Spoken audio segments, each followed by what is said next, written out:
Welcome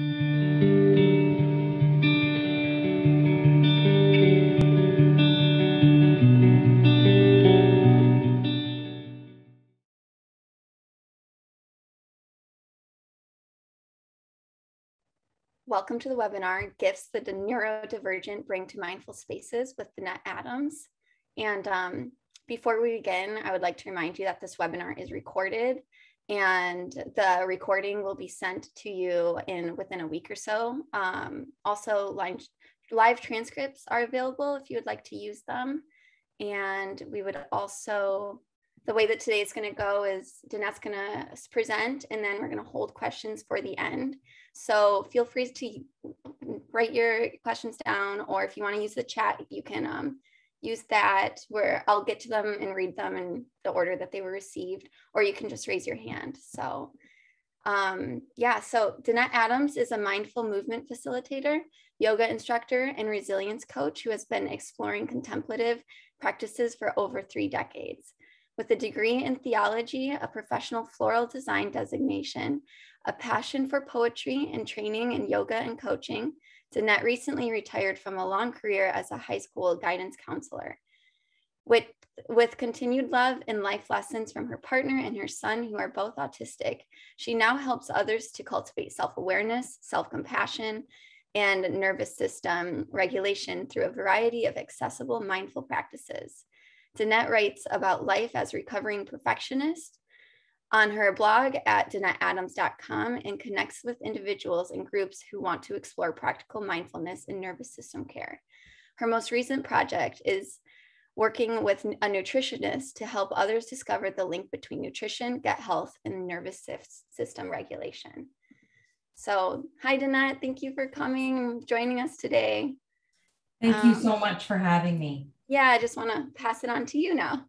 Okay, thank you. I'm so grateful to be here, specifically because I love sharing what I'm learning. And that's the way I continue to learn more and continue to unlearn things that haven't been helpful in my life by sharing what I'm learning and getting feedback from that. So thank you for having me here. During our time together, I invite you to consider ways you might need to resource yourself. And what I mean by that is like following your biological impulses. If you need to take a sip of tea or a sip of water at any point, if you need to move around, walk around, maybe you need to take a break. It's just a little bit too much, too overstimulating, and you need to take a break. Maybe you need to turn your camera on and off as many times as possible. If your attentional style is that you're distracted by a lot of movement, maybe you want to turn away and look away from your screen and maybe look out your window or look at something pleasant in your room. So please today, resource yourself in a way that works for your attentional style. Okay, so listen to your own biological impulses today. And now I invite you also, if you wish, to notice where you're grounded. And by that, I mean, can you notice where a part of your body is touching what's supporting you? So maybe it's your sitting bones, the back of your legs on your chair. Maybe it's your back is touching the back of your chair or a cushion on your couch. Maybe you're completely reclined on your couch, so it's your entire back body. Can you bring your attention and awareness to how you're being supported right now? And while you're feeling that, the support supporting you, can you choose to look around your space a little bit? So moving your eyes and your head and your neck and just look around what is near you in your immediate surroundings. So plants, pictures, furniture, colors, textures. And just notice you are here right now. This is your present moment in this space where you are, feeling grounded and then noticing what's around you. At any point, if you're feeling overwhelmed or overstimulated, you can do that anytime during this chat, is just notice where you're grounded and then take in your surroundings and get oriented again. Okay, so like Abby said, my attentional style is once I get going, if I get interrupted, I find it so hard to get back on track. So I'm begging your forgiveness and hope that you're okay with putting questions at the end. That is just something that works for me. If you struggle with that with your attentional style, maybe record your questions somewhere, put them in the chat, or just have a pen and paper beside you to record them so you don't forget. I'm also a writer and I love poetry. And so I can frequently use a metaphor. That doesn't always work for anybody. So during the question and answer period, if something is not clear and you would like me to clarify it, I'd be happy to do that. I also want to say that I am not an expert in the area of neurodivergence. And so I welcome challenge if there are things that you think that I've got a little bit wrong and you have either more experience than I do. But I'm going to be sharing my lived experience with my own nervous system challenges and with neurodivergent people in my immediate life, like my son and my partner, who I will be talking about a little bit later. They have given 100% consent for me to speak about them and how our lives intersect. And I hope at the end of this talk, you'll see that there are so many intersections in so many ways here that we can learn from that. Okay, so I am going to share my screen now. And for the people who like to have visual stimulation, having a screen with some slides on it can be very useful. If this is too distracting for you, again, feel free to look away from your screen and just take the information in through your ears if that's what works best for you. So, what is neurodiversity? So there's a range of unique ways that we all experience our world. So neurodiversity is a movement, a social movement that celebrates these differences as differences, naturally occurring differences, the way that we process information, behave, and socialize. And so what they're trying to do is get away from the ideas of deficit and disorder and come to a place of difference. And shifting that point of view from deficit to gift or differences is not just academic, because it helps us look at the evolutionary gifts of neurodivergence. So some neurodivergent traits can appear like a disorder or a deficit only because of our highly neurotypical society. If we just saw it as a difference and we had ways of changing the way our systems that we do things, they wouldn't seem so much like a deficit. So the neurodiversity is focusing on the neurological differences like processing information, how we focus and pay attention, how we self-regulate, executive functioning skills. You know, those are time management and organizational skills. And then reading social cues. These are all things that neurodiversity speaks to. So underneath this neurodivergent umbrella can be a lot of different expressions. And I'm not sure whether you'd be surprised or not to know how many of these expressions are different on different people's lists. So the number of books that I've read, the number of courses that I've taken, the list is not the same on all of them. So under this one, I'm going to be putting autism, ADHD, dyslexia, dyspraxia, OCD, Tourette's. But recently I read another article where they're suggesting even a mental disorder like schizophrenia could fit under this neurodivergent umbrella because the way a person with schizophrenia views the world diverges a little bit from what would be considered completely typical. But I'm also going to be talking a little bit about the related presentations. So sensory sensitivities, anxiety and depression, again, are they really underneath the umbrella of neurodivergence, or is there some intersection? And I'm going to be talking a little bit about that today. There is a clear thread. I've read through all my research that there are sensory sensitivities in most neurodivergent people, that they express some sensitivity with their six senses. But there is not one common expression of any of these things that you see right here. So it can't be black and white. There is a lot of gray area. You could meet two autistic people who look very different from each other, who act different from each other. So we're going to have to work through this with, you know, giving some traits and things, but it's not completely clear black and white for every single person. Okay, so the order of operations, what I'm going to do today, start with a little bit about me and why I'm here. Why am I here speaking to you about this today? And then I'm going to move through, I'm going to choose 3 of these expressions on the list here. And I'm going to go through them and describe the traits, obstacles, and gifts, and then how to design mindful spaces with these people in mind.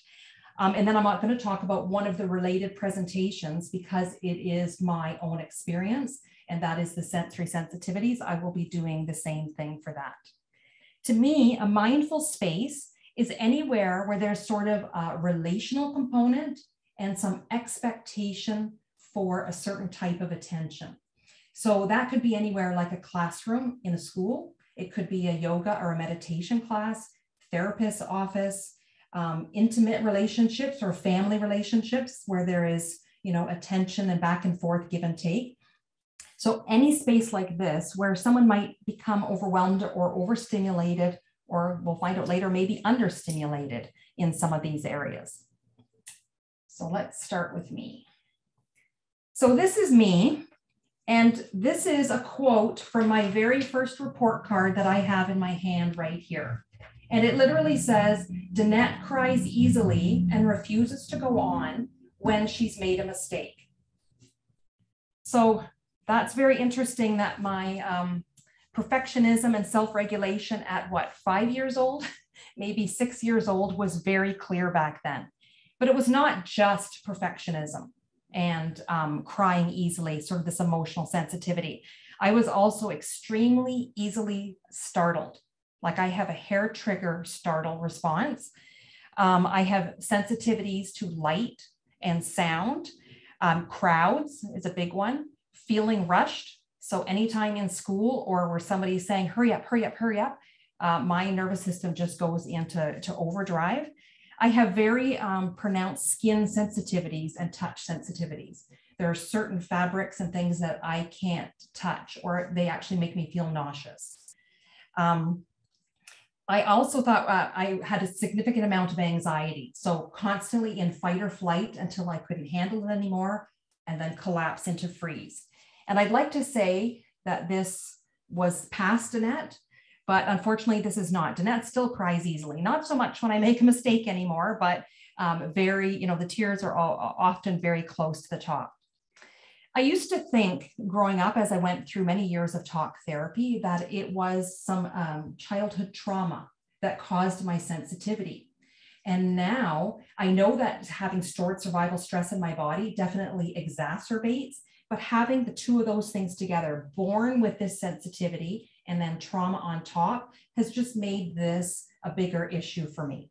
And it's more so when I'm dysregulated. So if I'm tired, overly hungry, if I'm stressed, had 3 or 4 hot flashes in a row, like you just pick anything that can take me over the edge, these symptoms are more pronounced for me. So I dealt with this by becoming an overachieving perfectionist. That's how I decided I was going to, knock this sensitivity right out of me. In fact, there's times when I'm overstimulated. I can walk outside on a windy day, and if I am just completely dysregulated, the wind is too much. It's too loud. It hurts my skin. I just have to put on a jacket or something and go inside because it's too much. At one point, I have several sisters, but one of them said to me, like, how do you make it through a day? And sometimes I wonder, with all my sensitivity, sometimes I wonder how I make it through a day. So about 4 years ago now, to bring us up a little closer to the future than young Danette here on the screen, I got a case of shingles. So I was working as an educator, as a guidance counselor and a teacher. And the shingles was my wake-up call, was my body to say, Danette, I've been trying to tell you through these sensitivities for years that you need to pay attention to your own nervous system. You need to find ways to regulate and soothe and care and find some safety in your own nervous system. So that wake-up call for me led me to quit my job in education. And I started doing some nervous system regulation studies with Irene Lyon, who uses some basic science to talk about nervous system regulation. And it's been life-giving for me. I'm continuing my studies in the fall with her. Just really, really important stuff. You can check her out on YouTube. She has tons of free resources there that you can follow. But with this increased awareness on nervous system regulation and understanding my own nervous system, this started giving me a unique view into the life of my son and my partner. And I'll explain why. So just about the time that I had shingles, when I was deciding to change my life, my son, just before he turned 30, self-diagnosed as autistic. And I mean, I wasn't shocked in any way, but I was quite surprised that I didn't see the same presentation as all the students that I had seen in the many years I was in education. And that, at the same time, my partner of a decade now started looking back on his life and looking at his autistic presentation and how it differed and how it was similar to my son's. I mean, this was just like a whole new, it felt like I just had a whole new research project in my life just by living with these two neurodivergent people. And as I was doing this, I started looking at my classes, my mindful movement and meditation classes, and wondering, well, what if there were people in my classes who have extreme sensitivities like I do, and then who have neurodivergent qualities like these two people in my life? How was I meeting the needs of those people? And what my partner and my son and I have found out is that the sensory sensitivities seems to be the common thread all the way through.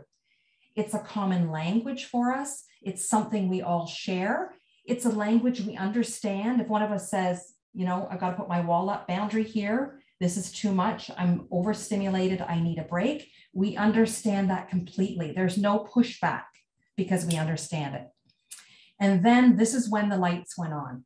When I was an educator and a student in my school was diagnosed and you know, had a professional diagnosis from a psychologist, I would receive a really thick bunch of papers that listed every test that they were given to find out what they had or what condition that they were going to be diagnosed as. And the biggest chunk of these pieces of paper was a list of deficits and then a list of accommodations that we were going to have to give as educators to help them in the classroom.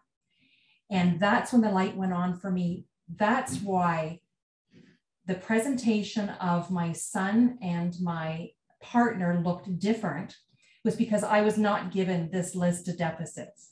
These are two people that I love dearly, that I, you know, speak with and interact with regularly. And so it was automatic for me to see them gifts first. I saw their strengths first. I didn't come with a list of deficits that I was going to have to tolerate or accommodate. And the power of how the growth in my relationship with my partner, my son, because of this is huge. And I sometimes still get a little bit overwhelmed that I wish I had had this information when I was in education. The number of students, if I had come to them gifts first, instead of how am I going to accommodate you in a classroom. So if there's anything you take away from today, that's what I'm hoping it is that we can reverse this gifts first, that we can start looking at things. We all have deficits. I have deficits, my son, my partner has deficits, but can we approach things gifts first? So as we move through, I'm going to ask you to consider, what are your preconceived notions when you hear the word autistic, ADHD, dyslexia? What comes to mind? I'd like you just to consider that. And then consider the impact of having the words like disorder and deficit attached to you, attached to your naturally occurring differences. You know, like let's say having blue eyes. I have blue eyes and someone determined that that was a deficit to have blue eyes when that's just a naturally occurring difference in people. So I'd like you to think about that. And so here's how we're going to move through. These are the 4 things that I'm going to be going through: sensory sensitivities, autism, ADHD, and dyslexia. For each one, I will mention some of the traits. I probably don't have time to go through every single expression, so these will be some of the common ones. And then I'll talk about, well, what obstacles do people face when they have these traits, and then the gifts. And these gifts I'm very excited to share because, again, this is what I want us to be shift the whole view from this vantage point.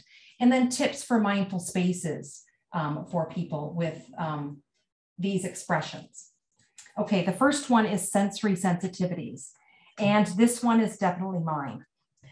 This is not in the DSM. So the DSM is the Diagnostic and Statistical Manual of Mental Disorders. While other things are in that manual, this one is not. For this reason, I'm extremely grateful for the work of Elaine Aron, who wrote Highly Sensitive People, and more recently, Janera Narenberg, who wrote The Divergent Mind. She has a whole section on sensory sensitivities, the intersection of it and neurodivergent expressions. She just, it validated, I guess, for me, my experience. And it's just been so supportive for me to have that. So if you're experiencing this, I would really invite you to reach out and read that book. So some traits are emotional sensitivity. And like I said earlier, Danette still cries easily. This is something that is a daily experience. The emotions are always right there. But also sensory sensitives also very pick up on interpersonal nuances. So they're very perceptive that way. But they can also be very easily overstimulated. So they might crave certain sensory input and they might resist certain input. So you might be surprised to hear sometimes when I'm feeling overstimulated, what I want to do is shut all the human beings out. I don't want to have any social contact. And I want to sit in front of my laptop and watch an action adventure movie. Like that is something that when I'm feeling overstimulated, that actually relaxes me in some ways and sometimes. Sometimes we need to put a restriction on the number of social interactions we have in a day for people like me. There's a heightened anxiety in new and large or extended social situations. So that all relates to being overly stimulated. Repetition is needed to learn. This has been, I didn't realize this was connected until doing some of this work, but even as a child, I needed lots and lots and lots of repetition in school for me to really grab on to a new skill or a concept. And then this one, I had no idea it was connected until very recently, challenges with coordination. So just before the pandemic, I was working with a personal trainer and he brought out this rope ladder. And then he was teaching me how to do simple steps, first of all, through it. And then we had to do them faster and faster and repeat them. It was a cardio exercise, but then he would make the steps harder and harder. And I could not believe my feet did not feel like they were connected to my brain. I thought, like, I am an intelligent woman. What is wrong here that I can't get my feet to do what I just saw his feet do? And then I started thinking about back when I was a child taking piano lessons. It was the same way. I could play piano many years. I think I probably took 10 years of lessons. I could play right hand, no problem. I could play left hand doing the chords, no problem. Put the two together. Again, it was like my hands were not connected to my brain.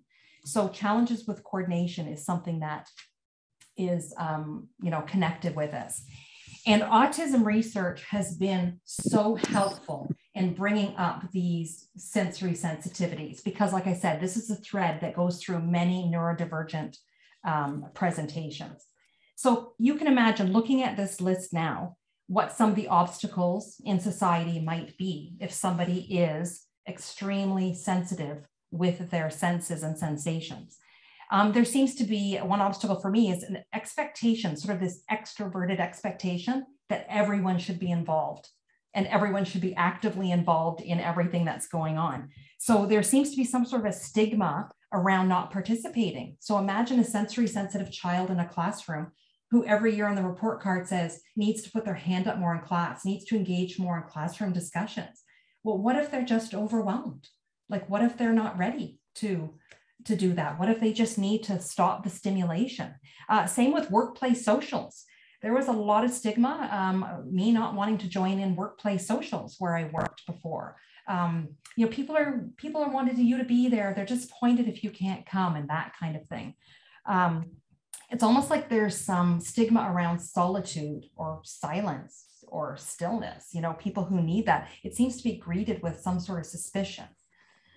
So also there's sensory meltdowns. So that's another obstacle, is that in an overwhelming place, sometimes when you see someone have a meltdown and you might think, oh, they're very emotional, it could be actually a sensory meltdown, right? They're so overstimulated that their brain just either does an explosive meltdown or a shutdown.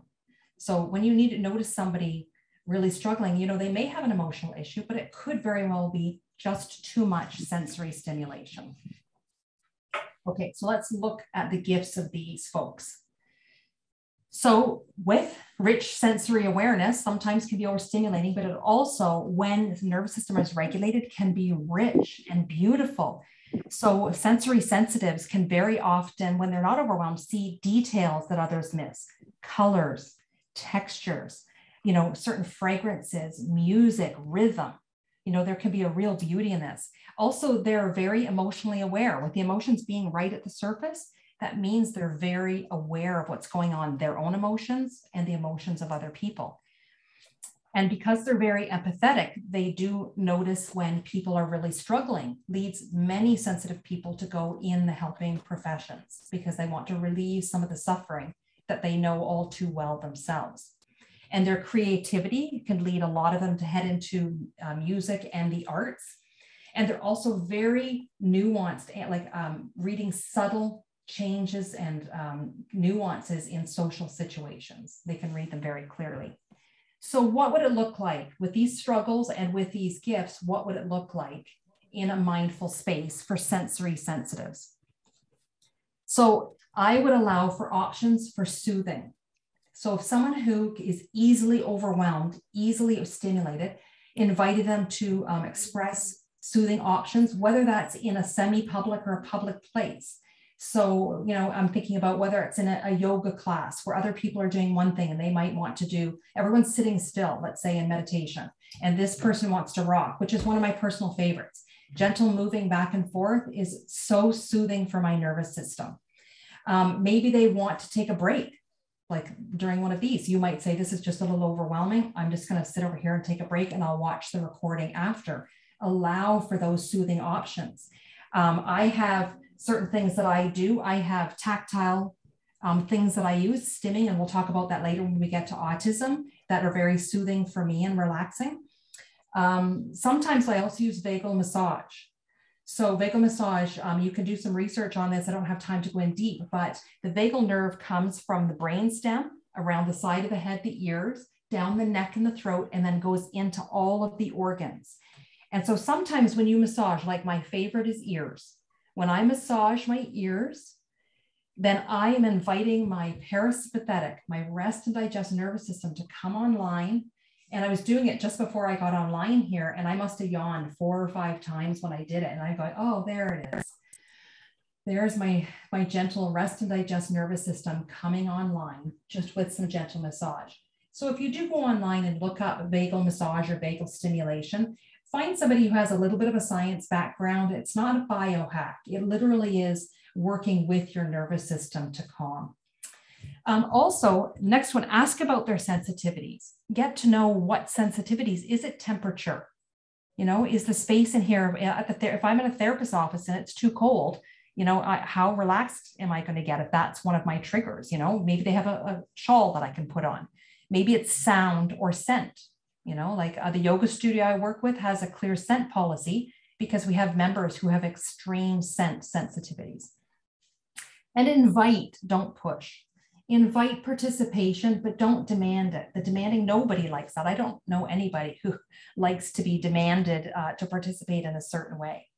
And maybe provide some tools for sensory support. So if it is a very noisy place, would it be possible to work with headphones or earbuds or something that can reduce the sound for them? If it's too visually stimulating, can they face a different way and just listen to what's going on in whatever situation that you find yourself in? For me, I also always prefer if I go to somewhere live and maybe it's a lecture or something, I like to sit at the back. And this is not because I'm a troublemaker that, you know, school would tell you all the troublemakers sit in the back, they just want to talk. Because of my extreme startle response, I like to see what's going on. I like to face the door, you know, so if you have somebody who has a startle response in your situation, work with that. Give them the opportunity to keep themselves soft and being soothed by not having to have their startle response triggered because somebody walks up behind them and they didn't see them or notice them. Giving advance notice when you're changing pace or changing subjects or changing whatever. Everyone likes a little bit of notice, I think. Also, get to know your own nervous system. Do you know that our nervous system interacts with each other all the time?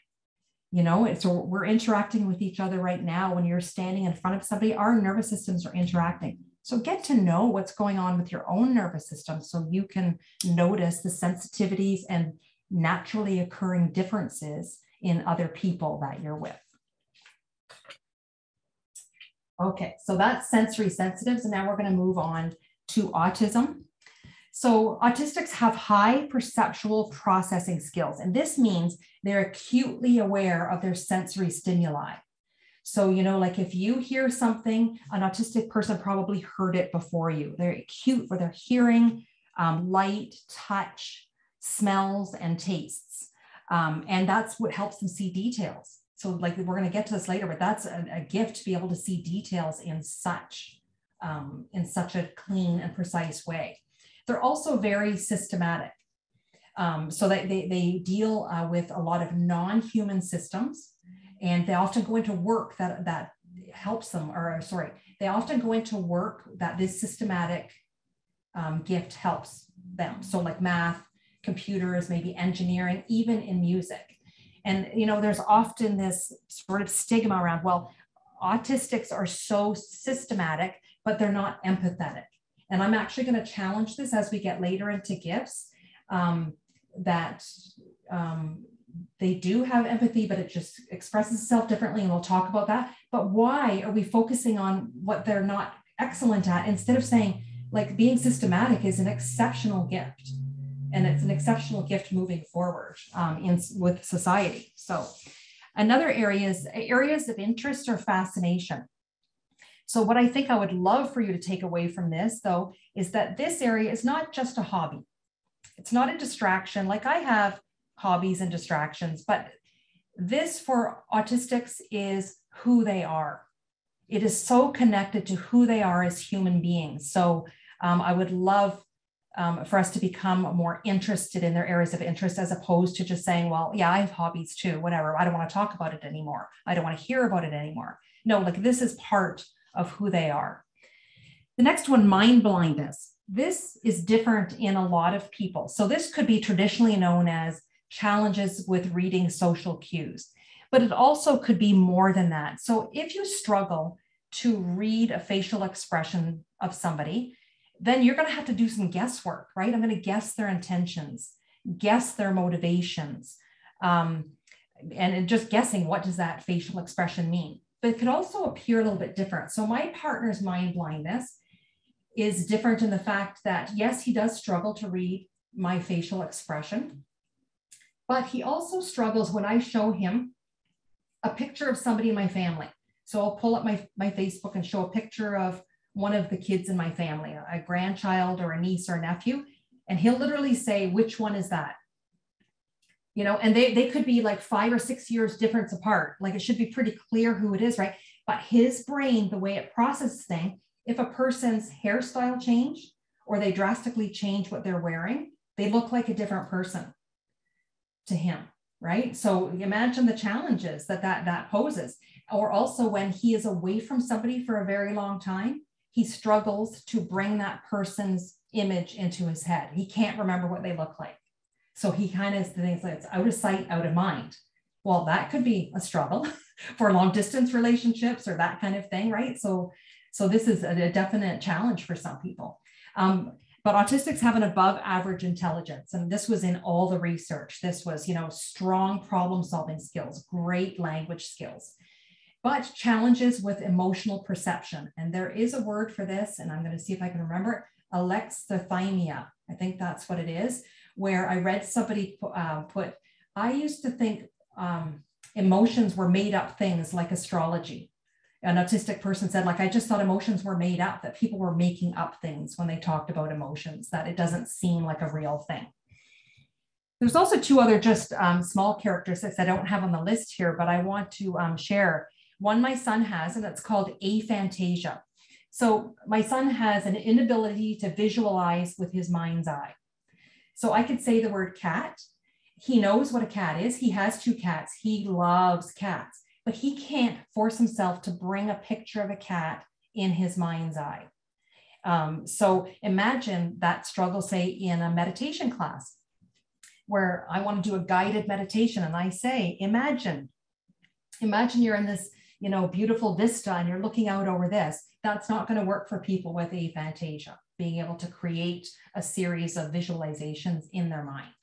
And another one is a sound one called Misponia. It's an extreme sound sensitivity. And the two key areas or sounds that people mention are chewing and fingernail clipping. Now, if it was me, because of my sound sensitivities, I would have added whistling. I find whistling sometimes can just almost send me right over the bend unless it's very musical.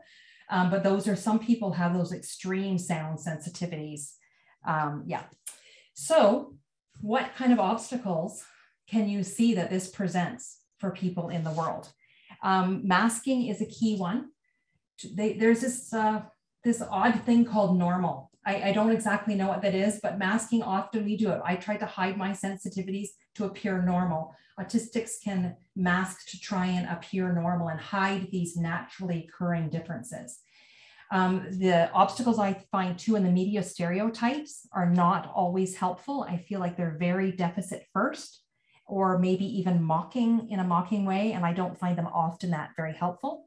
There's a lot of anxiety and depression that comes with sort of this isolation of understanding that you somehow don't fit in. And anxiety is often in marginalized people, it's not uncommon. So why would it be any different here?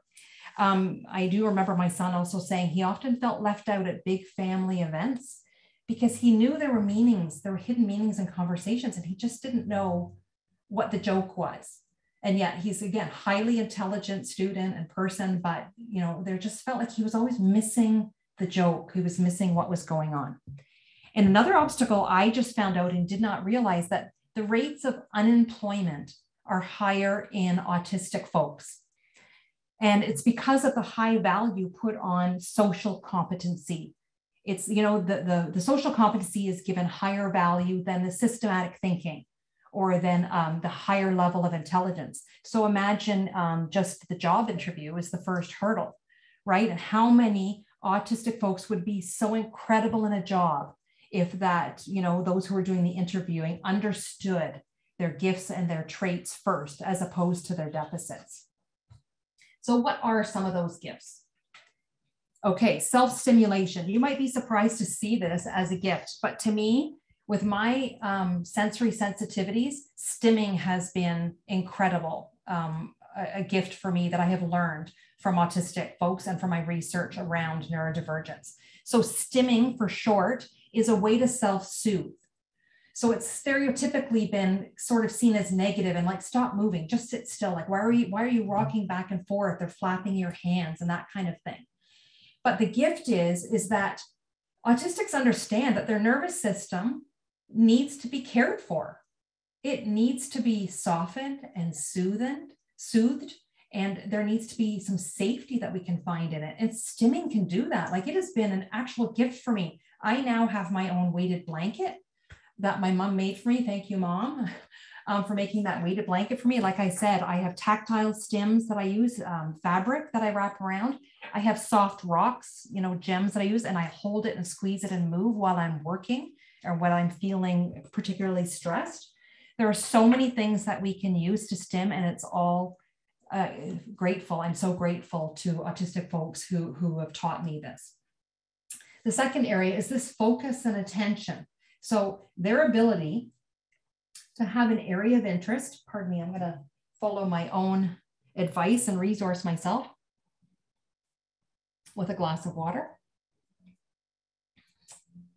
So their areas of fascination, their ability to focus and attend to one thing is an actual gift. Inventors, designers, problem solvers, entrepreneurs, they need to have this level of attention and focus on something. So encouraging autistic folks in your life, in your workplace, allowing them to bring that focus of attention into their daily life as opposed to just an outside interest is a way to increase socialization with them, but also changes it from a deficit to a gift.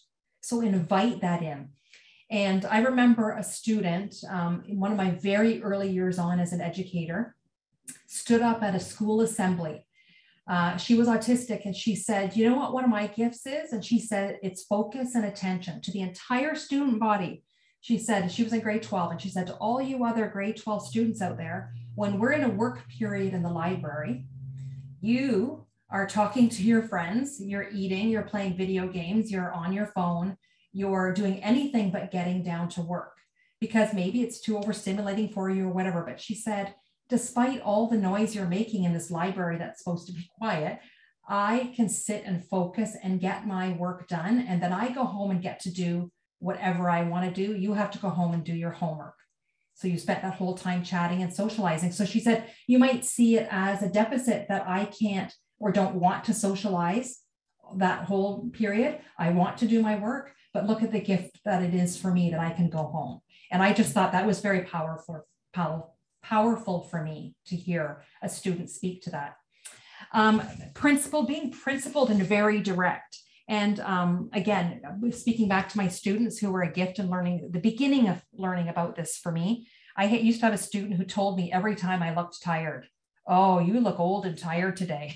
It's like, I could take that as an insult if I want. Or what I did do was go back to my office and look at that mirror in my drawer and go, she's right. And then a little time of self-reflection. Okay, Danette, how many nights this week have you stayed up too late watching something, knowing you had a full day of work today?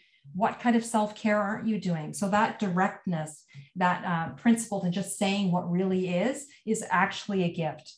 When I met my current partner 10 years ago, that was the first thing. That's when I knew. That's when I knew he was the one for me, because he just spoke so plainly, so directly. And I just trusted him implicitly. Like I don't think he is capable of telling a falsehood, let alone even like an exaggeration even. And it's an absolute gift for the trust level in our relationship. Okay, systems thinking. So I'm going to use my partner again here. And I talked about how systems thinking is a gift. My partner is a geophysicist. So he's a scientist and he thinks and lives in systems. And because he's a geoscientist, he knows outdoor systems. He knows natural systems. So when we're out somewhere, like let's say hiking or whatever, he doesn't even have to think about it. He knows what time it is based on where the sun is. He knows how long it's going to be before it starts to rain. He knows how many animals have been here. He knows what direction we're going in. I get lost coming out of a store in the mall. Like I have to look around. I have no idea which direction I came from. That's how my system thinking is, right? So this is an evolutionary advantage for survival, to be able to know systems that well. And so why would I get really upset because he can't read a certain expression on my face? You know, why am I looking at the deficit when I have somebody who's going to help me survive? And as a sensory sensitive with, as a childhood traumatized sensory sensitive, survival is pretty much like a daily thing for me that I think about. So having somebody who is all about that is key. And empathy. So again, there is a stigma out there that for some reason autistics don't have empathy or cannot empathize, and it just looks different. So for me as a sensitive, when I'm watching a movie and something comes that's kind of a little bit heartfelt, maybe a little bit sad, I'm all about the emotions. I mean, there's sobbing, ugly crying, there's lots of Kleenex, snorting. I mean, it's ugly, and my partner's sitting quietly and stoically beside me watching. He goes, I guess you'll notice how upset I got that sad part during the movie. And all he did was well up a little bit in his eyes. And I'm like, he felt every bit as much as I did. Why is mine seen as a gift? Because I can feel things, and somehow his is not, because it shows up differently in smaller ways. And another thing is when my son and I had a cat growing up, and it was 60 years old, and we had to put it down. And so I picked up my son. I had to take time off work at lunch because that's the only time the vet had. My son and I drove to the vet, had the cat put down. It was so old and it just really needed to go. I dropped my son back off home. I went back to work, and I came home from work, and he knew I was going to be exhausted. He knew I was going to be sad. And I got home and all of the cat stuff had been cleaned up. He had put it all away. And because I had a little place, the cat was sick, and I had a little place for a little nursing station for my cat. And he had it all put away. And I just, of course, went into my ugly crying again, just sobbing or whatever. And later he told me he didn't think he could do anything to help. He didn't know how to help me.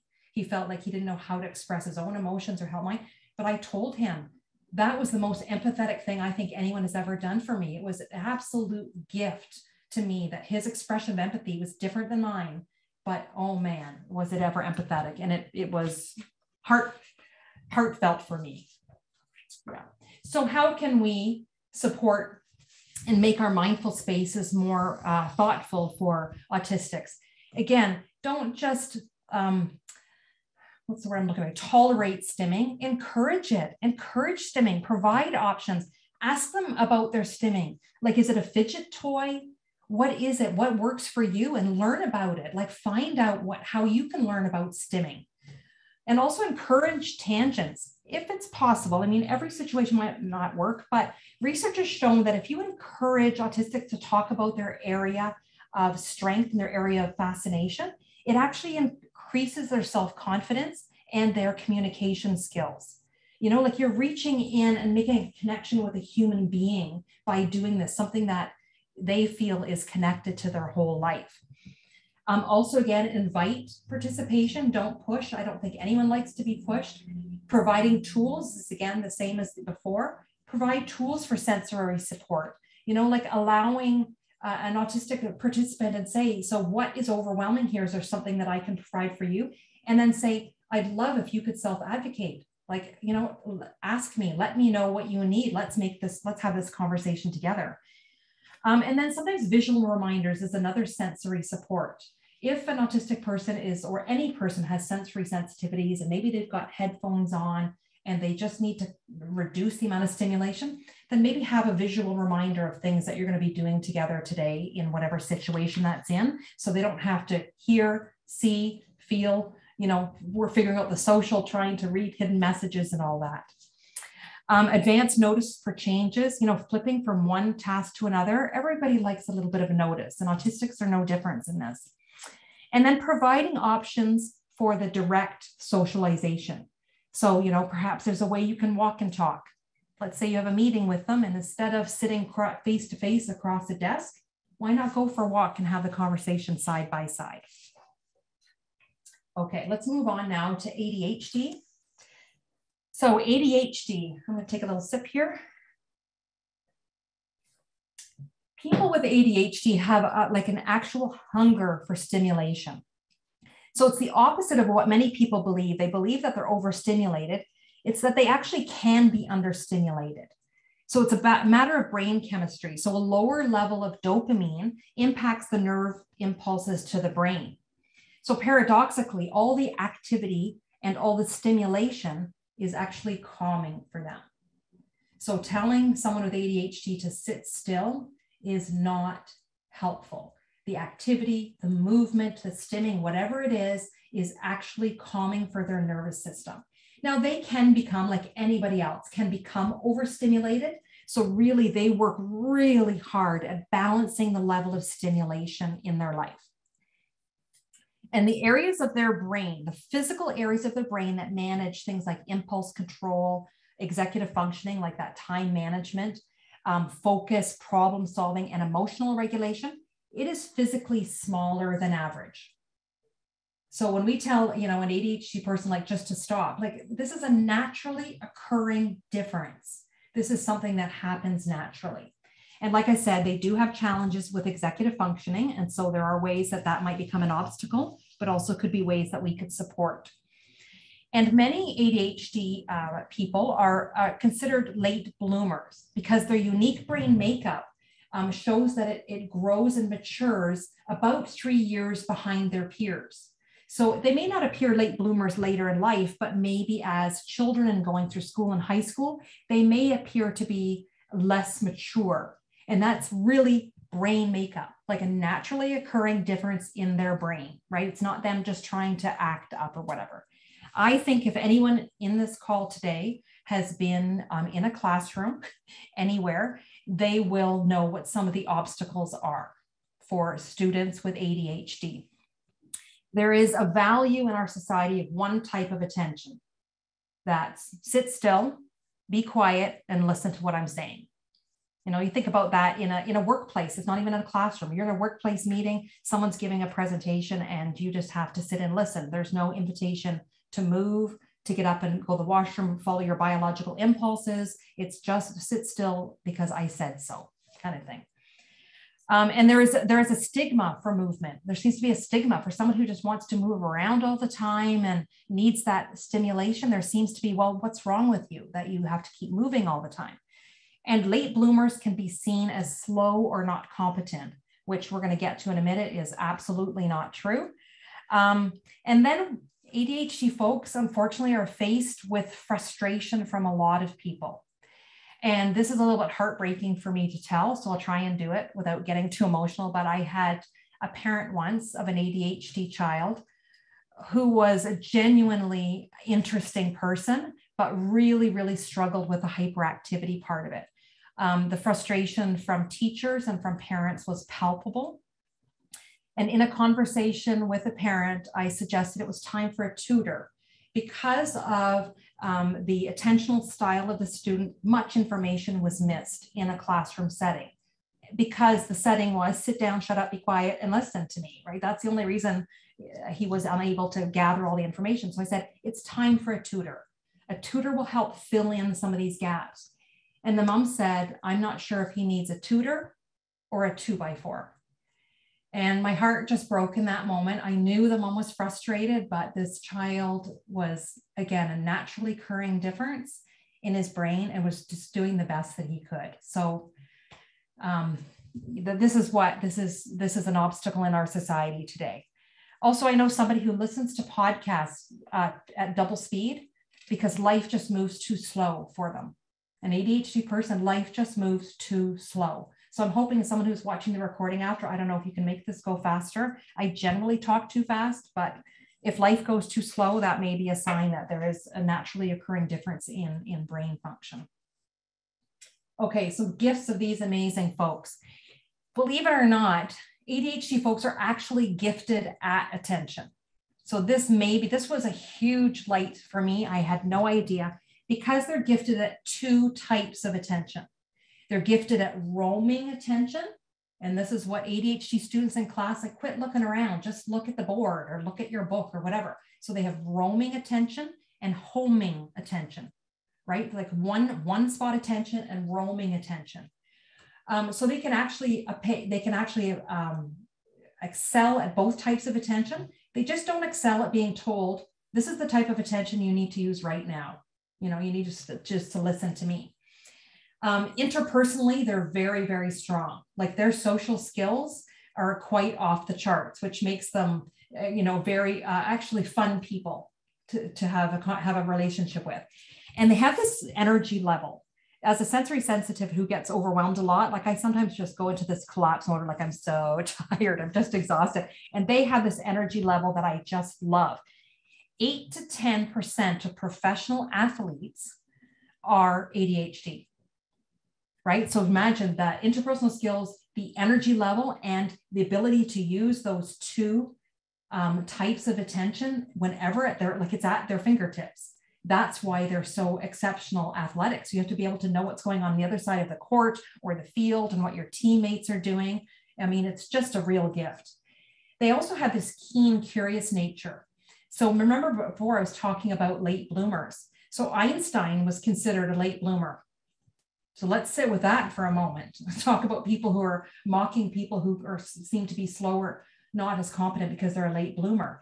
He says that it was his ability to stay in his childlike wonderings that allowed him to discover the things that he did.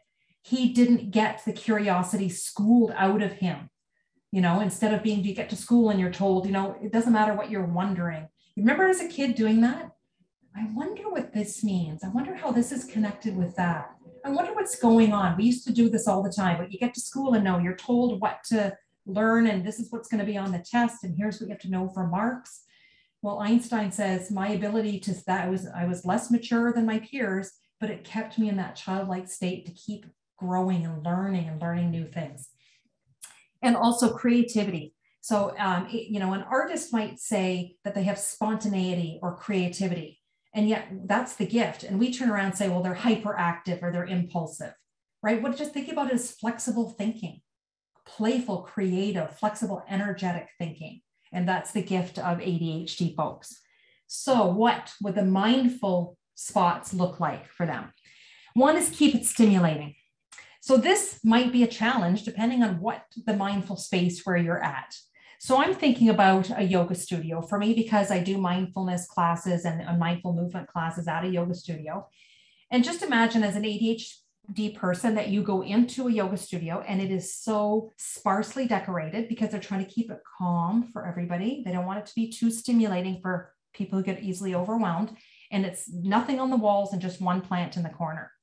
Can you imagine that an ADHD person might just say, this is not going to work for me? So what are some options? Maybe just put a few things up on the wall, just a couple things, or allow the ADHD person to put their mat beside the window and then allow the roaming attention. Don't demand, hey, look at me, watch me while I'm demonstrating. No, allow the roaming attention. And then when there is homing attention on one thing, allow that. So find ways to keep it stimulating that works in your mindful space. Encourage movement. You know, please don't say, sit still, be quiet, just listen. Encourage whatever the movement looks like. And if other people, like I said at the beginning of this talk, are distracted by the movement, then maybe the movement can be off to the side or at the back, right? So that it sort of works for everybody. If somebody is overstimulated or doesn't need that visual stimulation of someone moving, they could sit at the front. And the person who's moving can be at the back and doing whatever they want to do instead of expecting everyone to sit still. If you're in a relationship with somebody who is ADHD, or maybe have a work relationship with them, support their executive functioning, maybe share calendars. You know, this is not a natural gift for them, you know, keeping order of their time management and organization. So lend a hand and support, and probably, you know, ease some of the issues by sharing a calendar and supporting that. And along with the moving, you know, encourage stimming. You know, they might have fidget toys or whatever, encourage them to use it whenever possible, because what they're doing by doing that is actually calming their nervous systems. They're regulating by doing that. So please find ways to let them do that. And allow for novelty and exploration. So let's say you have some conflict resolution or something you want to do with someone with ADHD, or you have a brainstorming session for work. How about going for a walk with them? Go on a hike, have these conversations while you're walking or rock climbing, or, you know, whatever, like go to the park and sit on the swings and go back and forth and have this conversation. Try novelty, try new things, that in a way that you can relate with them. And then to keep boredom from setting in for them, keep your interaction short. Have shorter meetings. Like, why do we need to have really, really long meetings? I have no idea why. So those are some ideas for ADHD. And the last one I'm going to talk about here is dyslexia. This one is a tough one, because dyslexia actually means Latin for trouble with words. So this is considered a learning disability. And the reason it's considered a learning disability is because it impairs a person's ability around language. So written language, spelling, grammar, hearing, handwriting, like processing language and that sort of thing. So because of that high value on language, which is not a bad thing, there's nothing wrong with having a high value on language, but it does mean that it is considered a learning disability. And brain scans on a person with dyslexia shows that when they're reading, their brain scan is showing that their brain is underactivated. And when they're speaking, it shows that their brain scan is highly activated. So their brain is working. Their brain is working fine. High level of intelligence, absolutely. It's just different than other expressions of this. They tend to think in really big pictures. So, you know, they can see the big picture, which is why they struggle with language. Because you remember as a child, when you learned how to read and write, they broke the word down in little chunks, like C for k and at. And then you go k, at, cat. And they don't see, their brain doesn't pick up on these little pieces. They look at the big picture. And they also think in pictures, which is fascinating to me. I just think that's so amazing that they think in pictures. And what they found about people who think in pictures is that it's actually it's a faster way of learning. And there's a deeper comprehension than if I just read about it in words. So think about that when they learn something, they really learn it and they have it. They no longer have to think about that skill anymore because they've learned it so deeply because they think in pictures. And because they're right brain thinkers, they're very strong in visual spatial processing. It's almost like they think in 2 or 3 dimensions. right? We're reading words on a page, one dimension. So just because something is one dimension, they don't pick up on it as quickly, but as soon as it's multiple dimensions, then they pick up on a lot of it. And their problem solving is really, really strong. So I think it's probably pretty clear what some of the obstacles are going to be in the world for people with dyslexia, and it starts right in the classroom. There is no getting around the need, some need for language skills in our world, right? So instead of saying, oh, well, they don't need language, no, we have to find some ways to support getting some level of language without ignoring their gifts. You know, so I want to find ways to teach them language without ignoring their gifts. So intensive reading programs are now designed for young children, as well as voice-to-text software. There's a lot of assistive technology out there to help students with dyslexia. But what I'd like us to do is take away the stigma and the shame. You know, so in school, while they're learning the language, can we take away the necessity to have perfect grammar and spelling, let's say in science and math, where they may be much more gifted because of their multidimensional thinking. They may excel in a physics class because they can see in this multidimensional way, but if the teacher keeps dinging them for grammar and spelling and that kind of thing, it just seems awfully unfair and seems very deficit forward as opposed to gift forward. And then any struggle with executive functioning has its own stigma with any of these groups. Okay, so let's talk about some gifts that these amazing people bring. They're exceptionally intuitive and insightful. And again, going back to this multidimensional thinking, they use all of their senses. So, you know, we're talking about, you know, somatic experiencing here. They use all of their senses to bring in information from the world. They don't get stuck in words only. They actually access and learn information from all of their senses, which I just think is incredible. So a reader of that same info, if I was reading the same info that they were getting, I would only get some data, but they get knowledge because they're taking it at so many different levels. And this big picture thinking is huge and necessary for inventors and entrepreneurs, problem solvers. And the cool thing about people with dyslexia, they can envision an incredible world that could be. And how is this not an unbelievable gift in our times? In this heavy, dark times of so many things happening at once that sometimes just can be completely overwhelming for me, they can envision a world of the way it could be because of their creativity and multi-dimensional thinking. Their visual spatial strengths also are very beneficial in athletics, artists, mechanical thinkers. So artists like Da Vinci and Picasso had dyslexia. Rodin and Warhol were also dyslexic. They also have a higher level of curiosity than other people, and their creativity is well documented. So I found one study of an art school. So they looked at their 360 first-year art students at this art school, and 75% of that first-year class were dyslexic. So that's a huge sign showing that their creativity heading in towards the arts, and that's where they are gifted. So going back to that, I would even suggest going back to school where the obstacles they have, if they're in an art class and they have to write an art history essay, I would say give them permission to maybe speak it or speak it into a voice-to-text software instead of expecting this incredible artistic mind to be able to also manage language when it's a natural occurring difference in their brain. And I was also going to say great storytellers is something else. Along with this curiosity and a multidimensional thinking, they're known as great storytellers. And I have a story for that here in mindful thinking, in our mindful spaces. So how do we make mindful spaces? So alternatives for written language. So how could that be? So possibly if you're in somewhere where you're giving a talk at work, maybe, and you've written a document and you want everyone to read, maybe speak it instead. Instead of having everyone sit around reading a document, maybe speak some of it so that they can hear. Maybe use drawing sometime.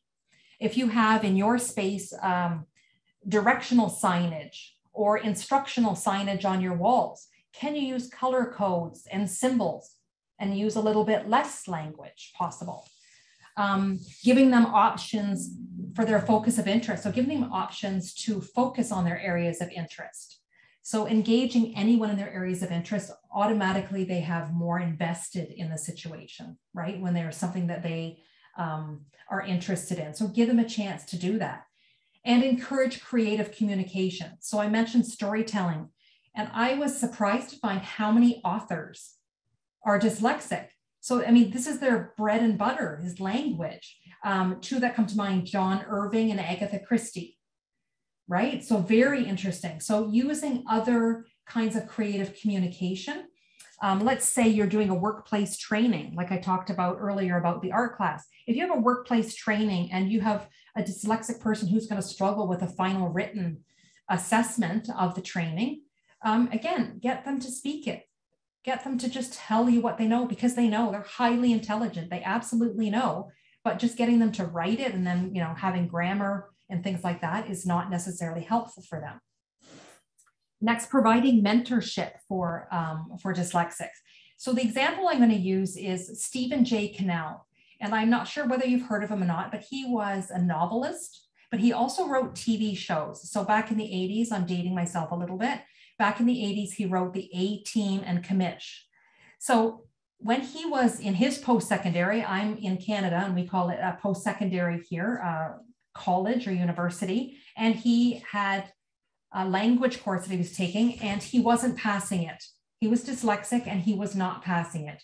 So his professor advocated for him and went to the higher ups and said, I would like to assess him differently without a written assessment. I'd like it to do it verbally and get him to show what he knows verbally. And he passed, he graduated, and then went on to have a very long, successful career in storytelling.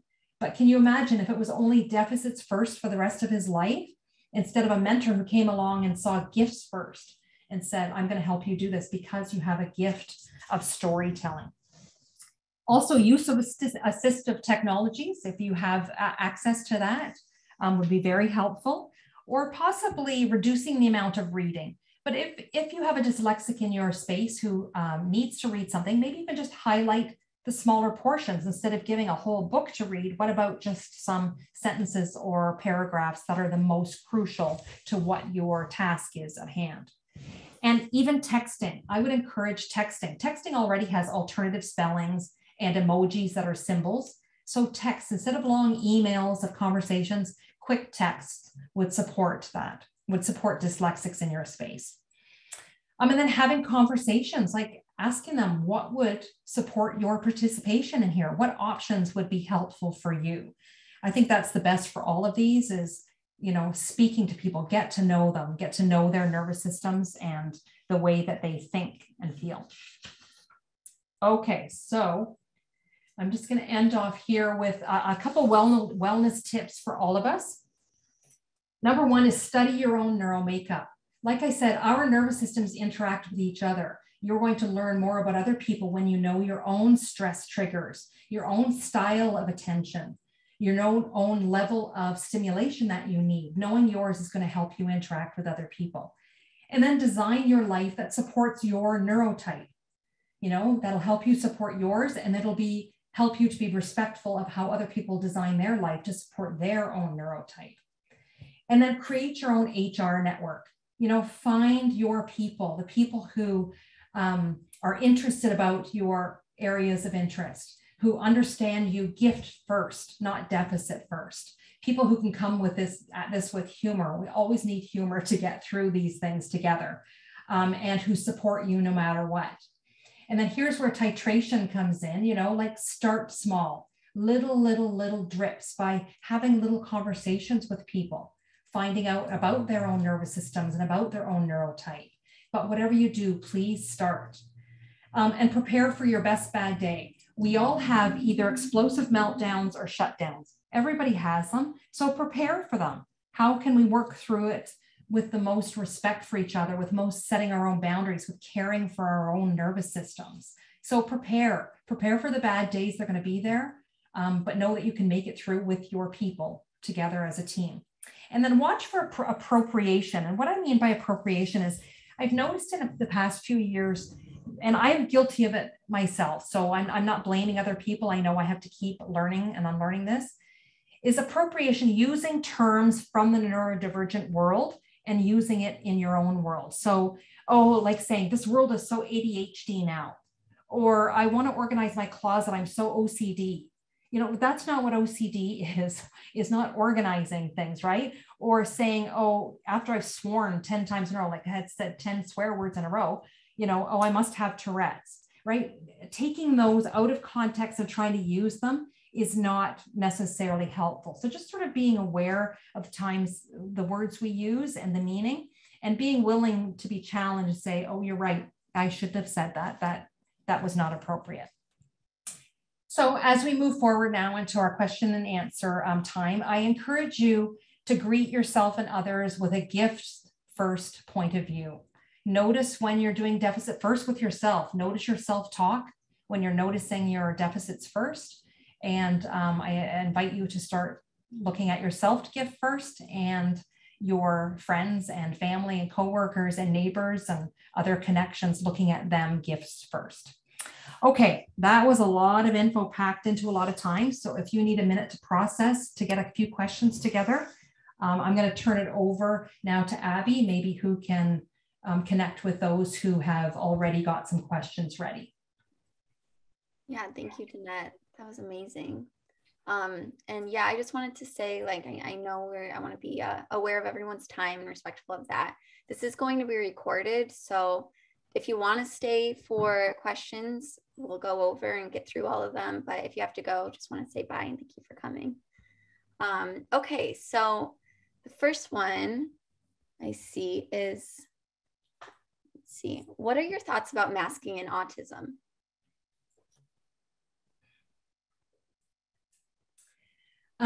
I would say I used to have a different view of this before than I do now. Now that my son and my partner are so, I can clearly see when they're masking, is I feel like it wouldn't be necessary if our world wasn't so dominantly neurotypical. If we actually opened up and expanded our systems world, masking wouldn't need to be necessary, because what an autistic person is masking is a naturally occurring difference. So that was what I wish it wasn't necessary, is what I would say about that. Thank you. Okay. So this one, I have to read through a little bit. Okay, to speak about the double empathy problem, where we ought not going to speak about the other neurotypicals, have empathy for neurotypicals.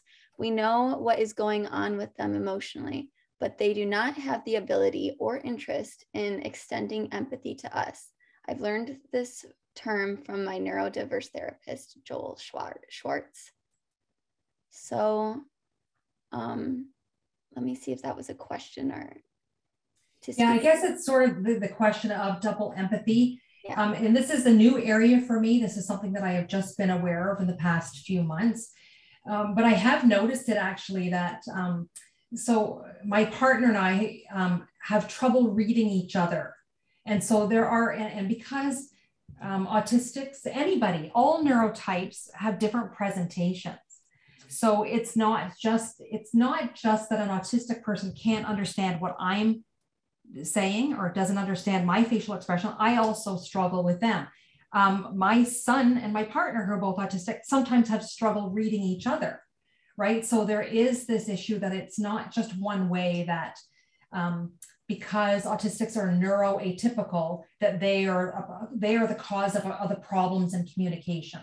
And I think this has been extremely helpful for me in my relationship with my partner. When we first got together, there was lots we had to learn about how to read each other. And so again, this is something I would do more research on if you're interested. I'm not an expert in this area, but again, it helps. It really, I love about it is that it's gifts forward first. We don't need to say that this is an autistic person's fault because communication is broken down here. We all struggle to read each other appropriately, and learning about ourselves and each other is the way to begin, the way to start. Thank you for that. Do you think that the apps like TikTok could create a new generation with ADHD, and people with ADHD or sensory processing people will be overloaded with this type of stimulation? That's an interesting question.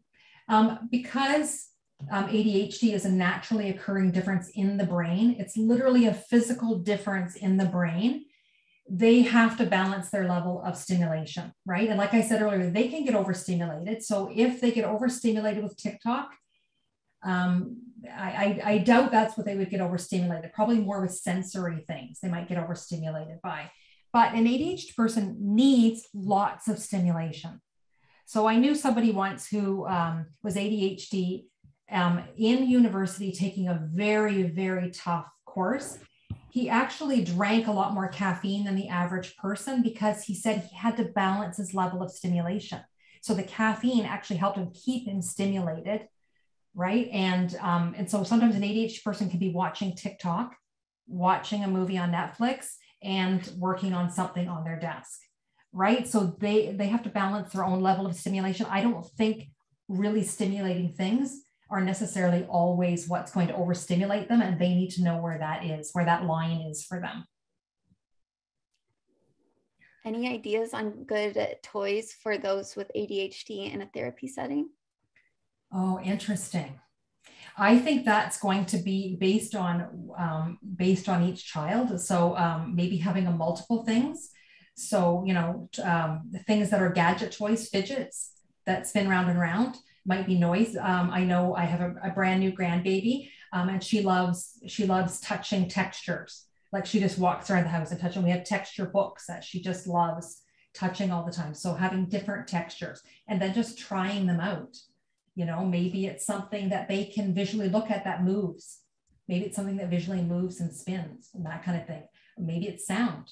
So again, this is going to have to be a little bit experimental, I think. Yeah.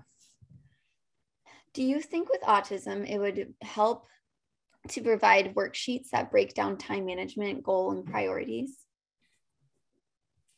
Yes, I think visual definitely helps. I think having something visual and whether it's on a worksheet, I think probably that would help. Or maybe, again, the idea of a shared calendar.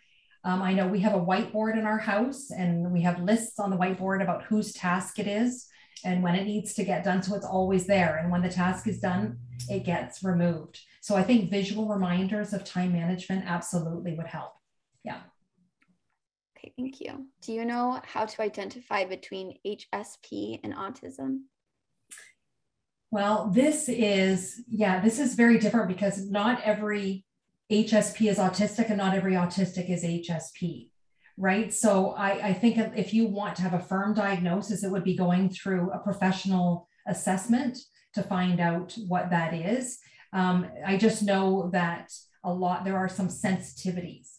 So me being highly sensitive the way I am doesn't mean that I'm going to be autistic, but it does help me understand when some autistic people have some sensitivities, right? So they're not necessarily the same thing. I would say it's just more research or getting an assessment.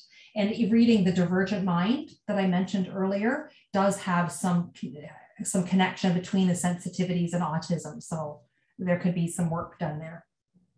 Awesome, thank you. Thank you for all the classes. Very, very good. I'm also doing some neurodiversity classes myself. I work with dysautonomia people, and there is a lot of women with highly sensitive or autism or neurodivergent, let's say. Yeah.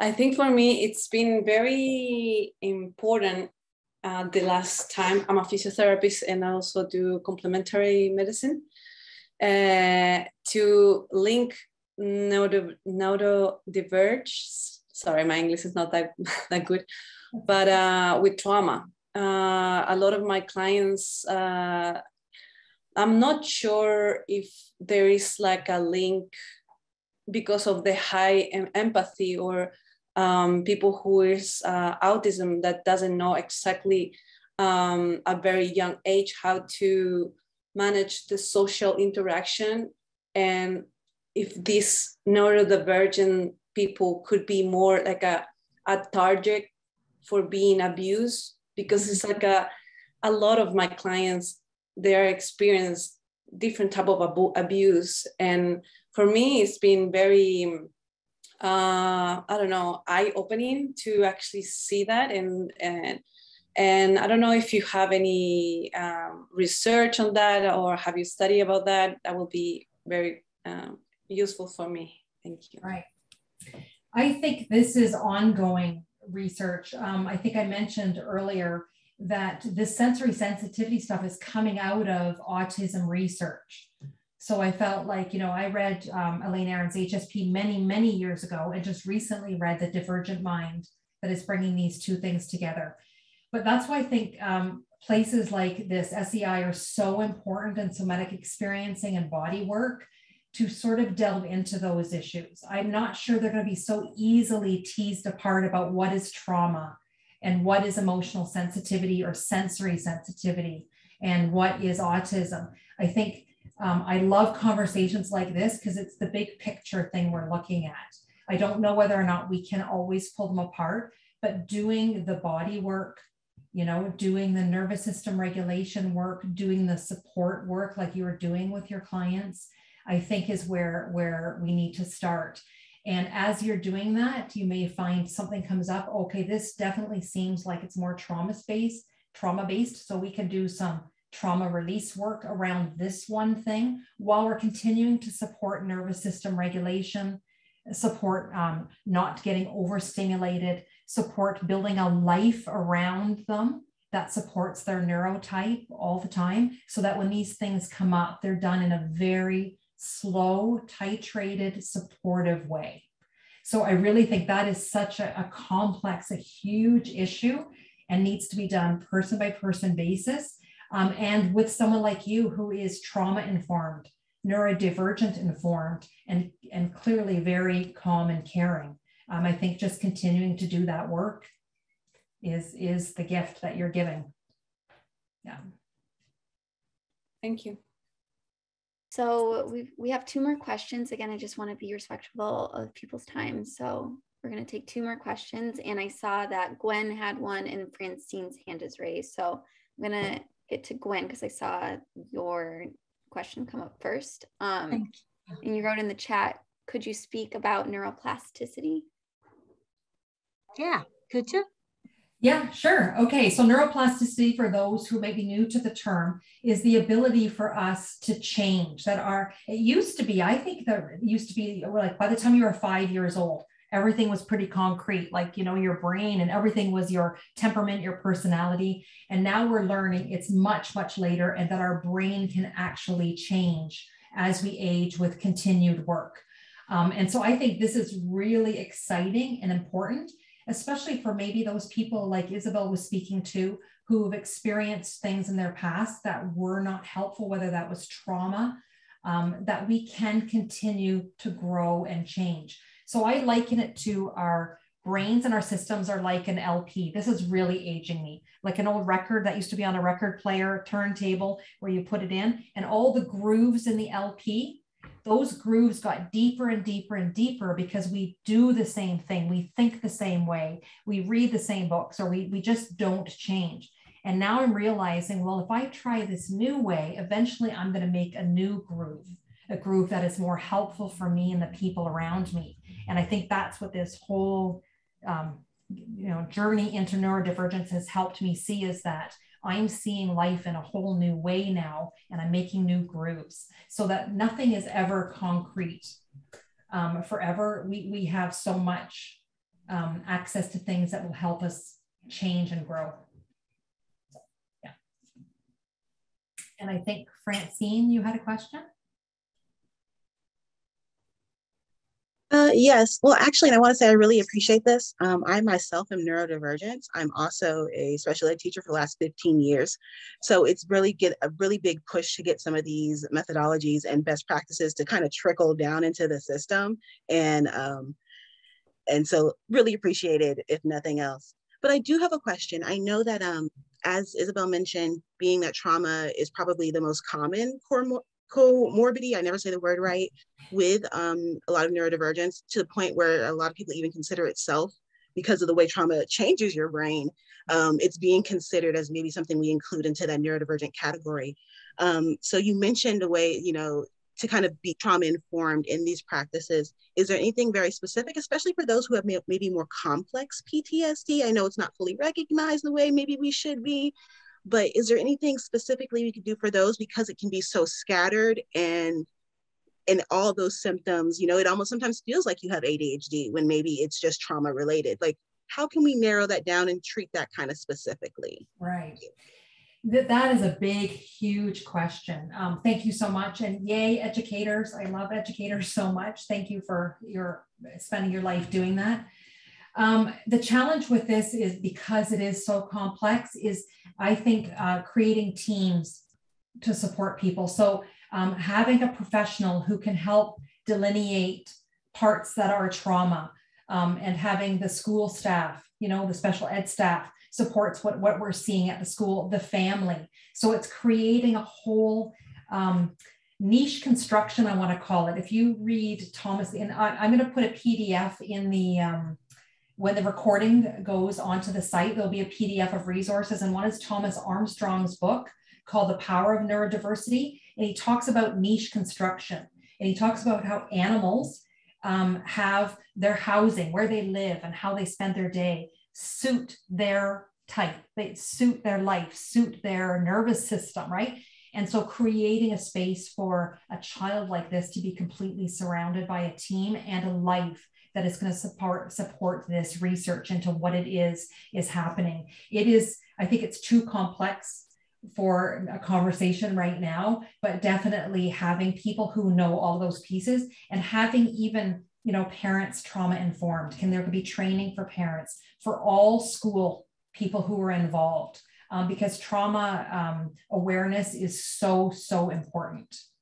Yeah, so I'm sorry I couldn't be more specific. I just think that it's such a big picture, is maybe having one person who is the lead and then creates this little niche construction around this precious soul who needs support, and seeing gifts first and supporting that. Yeah. Okay, so. Yeah, thank you so much, Danette. That was an amazing webinar, and we're so grateful that you could come and speak on this today. And I just wanted to say thank you so much for attending our anti-oppression webinar series. SEI created this series to highlight issues of diversity, equity, inclusion, and access within somatic fields. And we're so thankful that you could take this time to join us today. We've committed to keeping this series free and accessible to our entire community. And to do that, we need your help. If you've enjoyed this webinar, please consider making a donation to Somatic Experiencing International using the link and that I'll drop right here, so that we are able to continue providing this type of programming in the future. Gifts of any size make an impact, and no gift is too small. Thank you again for joining us. We appreciate your support.